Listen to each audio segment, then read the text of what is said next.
There is something deeply unsettling about the paintings of Grant Wood. At first glance, they appear harmless. Quiet American landscapes, soft hills, small farmhouses, clean roads curving through the countryside like illustrations from a children's book. Everything feels calm, orderly, safe, and yet the longer you look, the stranger these paintings become. The hills are too smooth, the trees too perfect, the roads curve with an almost surgical precision. Nothing grows naturally, nothing decays, nothing interrupts the surface. It is as if the entire landscape has been carefully disinfected, and the human brain notices this immediately. Not consciously, perhaps, but perceptually. Because real nature is irregular, chaotic, fractal, alive. And Grant Wood's landscapes are not alive. They are controlled. And that is precisely why they feel uncanny. When people think of Grant Wood, they usually imagine nostalgia, a romantic vision of rural America, the Midwest before modernity, before noise, before fragmentation.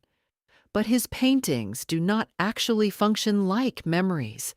They function like constructed environments. Look closely at the hills in fall plowing. They are not geological forms. They resemble molded surfaces, almost synthetic. The earth folds into rhythmic curves with such precision that the landscape begins to resemble industrial design rather than nature. The same happens in Stone City, Iowa. Every road is controlled. Every tree appears trimmed into place. Every field feels measured. Nothing accidental survives the image. And psychologically, this matters because the human visual system evolved to process natural irregularity. Real forests contain asymmetry. Real landscapes contain noise. Randomness helps the brain identify environments as biologically authentic.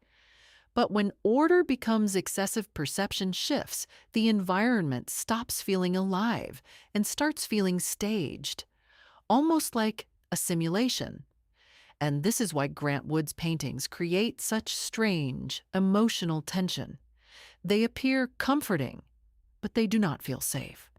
Within this broader field, Grant Wood cannot be isolated as a single stylistic case, because what is usually called American realism begins to operate less as a movement and more as a distributed experiment in perceptual stability, where different painters isolate different thresholds at which environment stops behaving as psychologically neutral space. In the work of Edward Hopper, for example, space is not over-controlled, but emptied, and that emptiness produces a different kind of instability. Not excess order, but a thinning of relational density, where architecture remains intact while social presence withdraws, leaving light itself to function as a kind of boundary condition between isolated perceptual zones. In the work of Andrew Wyeth, the logic shifts again.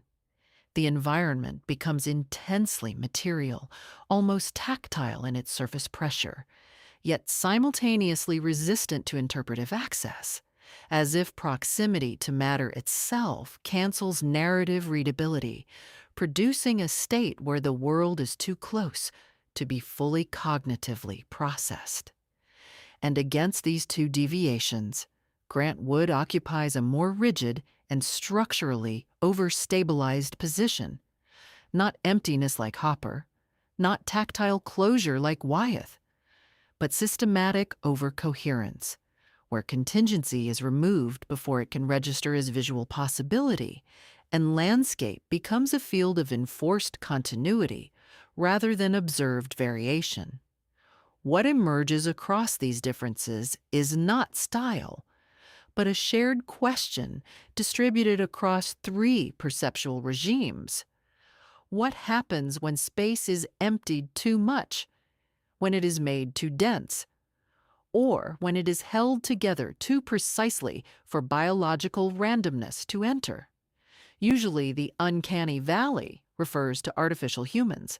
A robot that almost looks human becomes disturbing precisely because it is too close to reality while remaining subtly wrong. But Grant Wood achieves something similar with landscape itself. He creates an uncanny valley of nature, where perception stabilizes too quickly at the level of recognition but fails at the level of environmental trust. And nowhere is this more visible than in Death on Ridge Road, one of the strangest American paintings of the 20th century, because almost nothing explicitly happens, and yet the entire image feels catastrophic. 3 cars move through the landscape. A black car swerves across the road. Another approaches from the opposite direction. The composition creates a terrifying sense of inevitability. The collision has not happened yet, but perceptually the painting already contains the crash. This is pure cinematic suspense. Years before classic psychological thrillers, even the telephone poles contribute to the tension. They resemble grave markers, crosses stretching across the horizon. The hills themselves begin to feel complicit in the event, almost like waves pushing the vehicles toward impact. Nothing in the painting is chaotic, and that is exactly what makes it frightening. The danger feels predetermined, engineered, as though the landscape itself has already decided the outcome. Then there is The Midnight Ride of Paul Revere, officially a patriotic American scene, a national myth, a heroic warning before the American Revolution. But visually, it feels closer to a dream sequence or hallucination. The town looks miniature. The houses resemble toy objects arranged on a model set. Light spills across the roads with unnatural theatricality. The shadows are too sharp, too deep, too controlled, and in the middle of this frozen environment rides an impossibly small Paul Revere, racing through a world that feels emotionally vacant. There is almost no human warmth in the image, no lived-in atmosphere, only silence. Spatial silence, psychological silence. The painting creates a peculiar dissociation. Everything is visible, but nothing feels fully real. It is America transformed into a stage set for memory itself. Grant Wood was never simply painting pastoral nostalgia. He was painting order against panic, control against instability, geometry against collapse.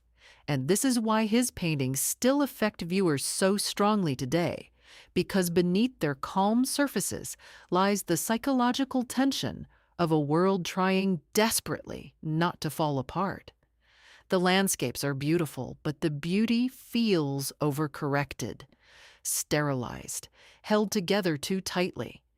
And the mind recognizes that when something appears perfectly controlled, it is usually because chaos is being held just out of sight.